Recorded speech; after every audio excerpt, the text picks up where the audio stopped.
Jordan Martinook of the Carolina Hurricanes, thanks for popping on here with us. We heard your vocals there, but hey, man, I just was you got on stage with Nickelback. Like, you talk about that. How sick was that?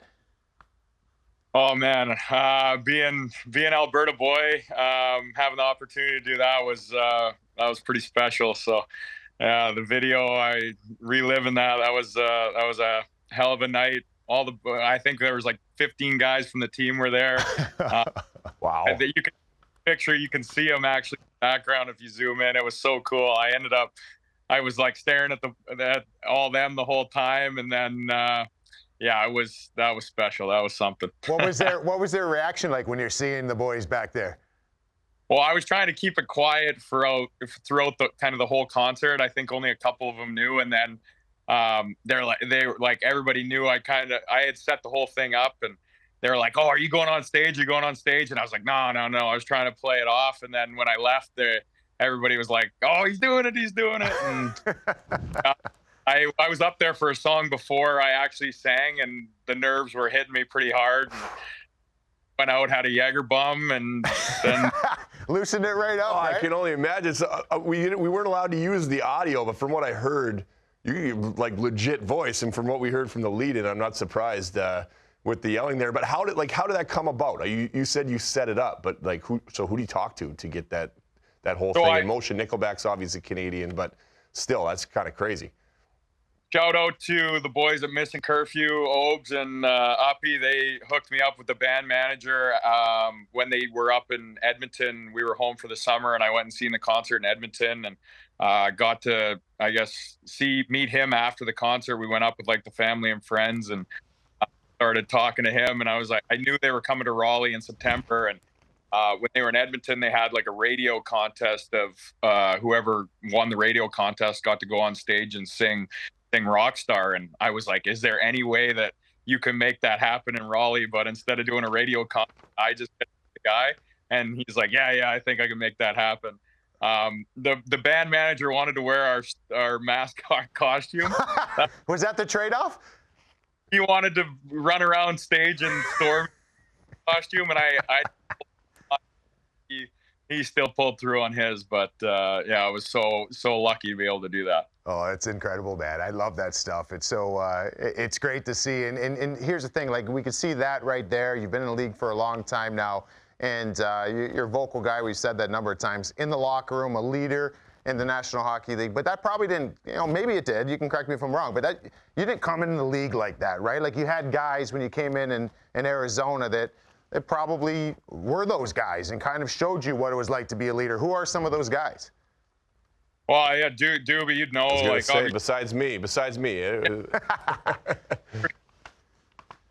I say Donor. Donor was, I don't know if you probably can't pick a better guy than Donor, just to watch the way he did it. And I always talk about the way Donor treated people. Like, he would get to the rink at, say, a 7 o'clock game. He'd get there at 4:30, but then he'd stroll in and get undressed at 5:05 because he talked to everybody for 5 minutes on the way in, between 20 security guards that he talked to everybody for 5 minutes. And I think that just speaks volumes of his character and the way that he wanted people to be treated. And I think that's something that really has reflected that I reflected on Donor, is that you want to treat people how you want to be treated. And I think I've said this before, this is a pretty incredible job that we all get to do. And if you're not enjoying every day doing it, then there's something wrong, and you want to enjoy what you're doing and enjoy with the people that you're doing it with. So I think Donor's probably the number one guy that I try and not model myself after, because I don't think I can, but definitely pick up a lot of stuff that he showed throughout my time with him. Yeah, and he's so genuine too. I mean, I was there for such a short period of time, but I mean, everything you said, you nailed. Such a genuine, just nice human being. I remember one time I was at a pregame meal. I wasn't playing the game, but I'm sitting at the table, and everybody kind of starts to fill out. We're on the road, and I'm having a great conversation with Donor. It's Shane Doan. I'm pumped to be sitting at the table with him. Super nice guy. and we keep talking, and we keep talking, and we keep talking. And all of a sudden, I looked at my watch, and I got nap time's over. Like I gotta go pack my bag and come down to the game. And I was telling the guys after, and they're like, "Oh yeah, you got stuck at the table with Donor. Hey, he doesn't nap, so you gotta tell him it's time to leave." But just such a genuinely great person. So I mean, myself, I was shorter, but good guy to model yourself after. It was incredible. Yeah, I remember I was there briefly with him too, and we would go out. Remember, we went to Morton's and we get the Godiva cake, right? And the molten lava, whatever cake, and then we get the ice cream on top. He'd get 2 scoops of ice cream on top, and then he went around. That's a lot of, we're trying. Some of us are trying to watch our figure a little bit in the game, right? He went around and cleaned up everyone else's plates. Just an absolute horse, right? Like so. And still jacked. I loved him. Oh, still jacked and great player. But hey, one of your teammates there. This was brought to our attention. Brad Richardson called you half man, half German Shepherd. Can you elaborate on that? Jeez. Oh, I don't even know how that came about. They would give me a hard time about. I got a little bit of body hair, as we. I think that's kind of where it started, and then they always called me a German Shepherd because I'd always come back. They'd chirp me here and there, and I'd always be like coming back with my tail wagging, and I'd get upset. They called me a yo-yo too, so I'd have highs and I'd have lows. But I think the Shepherd thing was because I'd always come back with my tail wagging after they. That group of guys with Richie and JD, obviously you guys know him now, and Goligoski, we had a great group of guys there. I wish our team did better because it was just such a fun group to be around. Hey, you mentioned JD. We heard another story. Maybe you can. Did JD kind of do a 5-finger discount on something from you and your wife? Well, can you tell that story? Oh, JD rented my house in Arizona for a couple of years, and then we sold it, and he was the last one living in there. And we put all our stuff in storage, and then we bought a house out here in Raleigh. And so then we get all our stuff moved out to Raleigh. And I was out here first, and my wife ended up packing the house up in Arizona as you get traded. Everybody kind of knows you know what stuff you have and what stuff you don't. And as I don't know what I had there. She had everything dialed in, and she gets to Raleigh when all her stuff got delivered, and she goes, "I'm missing, I had this Dyson stick vacuum," and I don't vacuum really. Now I do. I pick it up here and there, but it didn't show up. And we had another couple things didn't show up, and I was like, so I text JD. I was like, "Hey, did you take the vacuum?" And he goes, "Yeah, I didn't think you wanted it." So yeah, he might give me a hard time that I didn't give him a vacuum, but my wife wanted the vacuum, so he sent me a Venmo. We're all good. Hey, Dysons are no joke, man. It's a Dyson. You got to get that thing back. You didn't think you wanted it. You didn't want it, but your wife wanted it, so that's way more important. Talk to us about this Marty Party beer, because I've always been a big beer guy, and it's a very interesting process on how things get made, and it's fun when you get involved like that. How'd that come about? How involved were you, and where do we get it? I wasn't that involved. I was behind we were going to do this kind of charity event. I guess they called it a Marty Party type thing. And I've had kind of a partnership with the R&D Brewing, who does the beer for the Hurricanes games. And, so they jumped on to make a beer for the party. And, so they just made like a limited release of, the Mexican lager. Basically, I told them I wanted it to taste like a Corona with a lime, and they ended up putting like a little lime flavoring in it, and they absolutely nailed it. It was such an easy drinking beer. And the day we had the Marty Party, I was in a dunk tank, and we were hoping for better weather, but it's still, I think they ended up selling out like 8 or 9 kegs that day and raised a lot of money for charity. But yeah, it was like a limited release, and I told everybody at the party to write R&D to make sure that it gets more, but they haven't made any more. We'll see what the future holds with that. Oh, dude, you're not gonna be able to get some of the. I might write R&D right now. Yeah, he'll write one. He'll write the petition. Hey, what about growing up in Pigeon Lake? What's that like? Where is it? What the heck are we talking about? Pigeon Lake too. Oh, these guys. No, it's well, Doobie, you're from out west. You got to know where Pigeon Lake. I'm from Calgary. I know. Yeah. I want you to tell the people. I want you to tell the people, not me. Oh, being from Alberta, especially central Alberta, we don't have a ton of beautiful lakes. There's Sylvan Lake, I think a couple other ones, but Pigeon Lake's a pretty big body of water. From May till end of July, it's a really nice lake, but then algae kind of takes over, and then you don't really want to swim in it. But for the most part of summer, it is a beautiful lake, and my in-laws have a place out there. My sister has a place out there. Oh, jeez, you guys are. Oh, you're not showing it off very good. Hey, we can't be too picky there in central Alberta, and it's on a hot day you can go jump in the lake and no complaints. But Hey. I wish I was in Kelowna. Well, maybe one day, but for now it's Pigeon Lake.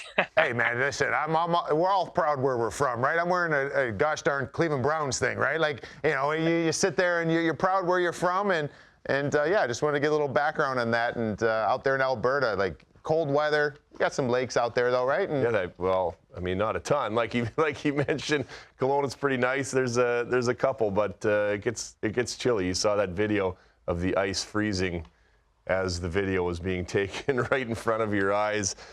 Moving on here, we got a little pants malfunction against the Rangers that was a pretty funny video. Walk us through this here. So I still wear the old school Velcro can, and my socks never stayed up. And since that video was taken, I now have Velcro on the socks that go on my old school can. So my socks don't fall down. That's from 3 or 4 years ago, but yeah, it was whenever I sweat, the socks would fall off the Velcro, and then I'd have to pull them back up. And I usually did it on the bench, and that time I did it on the ice, and obviously the camera looked the best, and I knew there was a kid behind me, so I had to play it up a little bit. I love the apology to the kid after. Sorry, bud. Yeah. Business had to be done. hey, you know what? You got to be real. Hey, you got to get comfortable in your gear, right? Yeah, exactly. Hey, we got to a part of this where we're going to show you some video or clips or pictures, and we just kind of want to know what you're thinking, just things over your career. And, yeah, just let us know what was going through your mind. You remember this time or no? It looks like why are my hands so far up? Oh, I have no idea. That doesn't look good, though. It doesn't look very athletic. Well, it was first career Hattie. Oh, okay. So There we go. You hit a little hit on the ref behind the net there, too, but is that the one? Yeah. That's got to be where that picture was from. Maybe the still image. No, right there. Empty netter. That's why. You didn't need it. You didn't need to lean on it. It was an empty net. My knees almost buckled when I had that empty netter because I didn't think I was actually going to get a hat trick. So if you watch the empty netter clip, I think I almost toe picked. Well, you got it done. You got it done. All right, next one up here. What are we thinking here? Oh, I remember this one. I always remember the Oiler ones, but yeah, this was just kind of a lucky break. I just chucked my stick at it, and luck.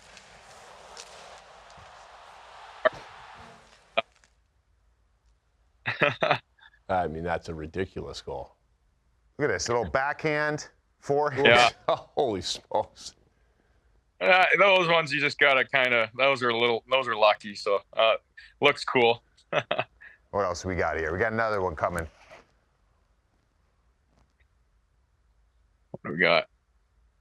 Oh no. That's my dad riding the pig, I think. The mechanical hog, it's called. I've never heard of a mechanical hog. Yeah, that was first year playoffs, I'm pretty sure. So that's a long time ago as well. How were you guys have had pop strips? How was that gone? Is it a cool experience, right, for the dads? Yeah, no, those are obviously great. We got our mom's trip coming up here. We do mom's trip and dad's trip kind of alternate every other year. So we got mom's trip here in 2 weeks. So everybody's looking forward to that. A little different with the moms, obviously, but it's still fun to do those trips. Do the moms get the itch of going out? Because we hear some stories of the dads like to make it a little bit more of a Marty party, if you will. Well, funny you should ask, is it was right before COVID. We had our mom's trip, and I was coming back from being hurt, and I took probably 15 moms out, and we were in Nashville and tried to go to Winners and Losers down on off Broadway there, and Jordan Stahl's mom didn't have her ID and they wouldn't let her in. So I almost went toe to toe with the bouncer, and I had to apologize to Mrs. Stahl. I said, "I'm sorry, Mrs. Stahl. I don't want to age you. I know you're of age to get in here, and we're gonna get you in." And then the guy wouldn't let her in. I almost went toe to toe the night before a game in Nashville with the bouncer from Winners and Losers. Hey, not only do we know you got your teammates' backs, you got their moms' backs as well. That's good. That's great. That's great. Well, all right, next up here, what do we got? Oh yeah, that was legendary storm surge. Vander Holyfield knocking me out. That one, I'm probably gonna get this framed to put it up in my house one day, just because that's pretty cool. This was the first year we were doing it, and we had a ton of different ones. And when he was at the game, and that's cool. I should have played it up a little more. I should have let him maybe chuck a couple punches, but that one was. Oh, you sold it. You sold that. Are you kidding me? Yeah. You don't want him to accidentally land one, for real. And then they'll actually be dragging you off the ice. When he did throw the punch, I thought I kicked him with my skate. So when we got off the ice, I went up and apologized because I felt my foot hit him, but luckily the blade didn't cut him. Oh, that's good. That's good. How many more we got here?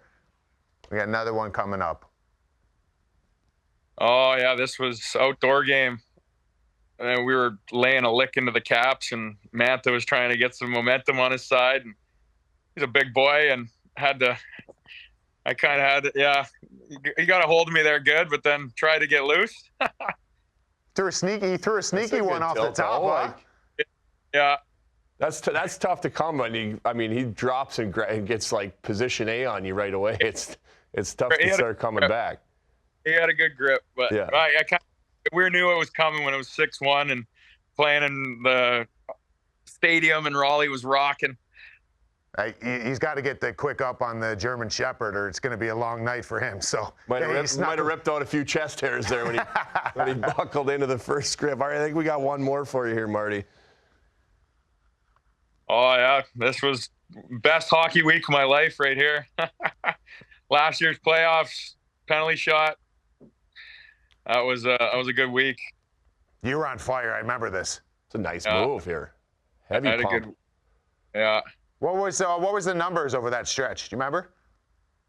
Oh, I remember. Yeah. I think I had a 10-5 games. That's the best stretch I think in my pro career, junior career. I mean, that's probably that's a better stretch than probably 90% of the NHL. So that's a great 10-5. And a good time to do it. And a good time to do it. Yeah. Incredible, man. Well, hey, we appreciate you. It's awesome catching up with you here. We'll look forward to next time. And, I don't know, any last parting things? You want to take a shot at Jason Demers? Or are you good? You want to wait till next time, or what are you thinking? Oh, no, you guys have put me on the spot. I wish I was thinking about this. I'll wait till next time when I'm on with him. You think of something, and we'll be here ready for you. I need some ammo for him, but he was in New York last week to watch our game. He wouldn't even come say hi to me in Burnsy, so we're a little chapped about that, but that's all good. Hey, we know. Hopefully he'll buy me dinner in Arizona next month. And don't hold your breath. Yeah, or a vacuum. All right, buddy. All right, man. Appreciate you. Thank you. Yeah, have a great day, boys.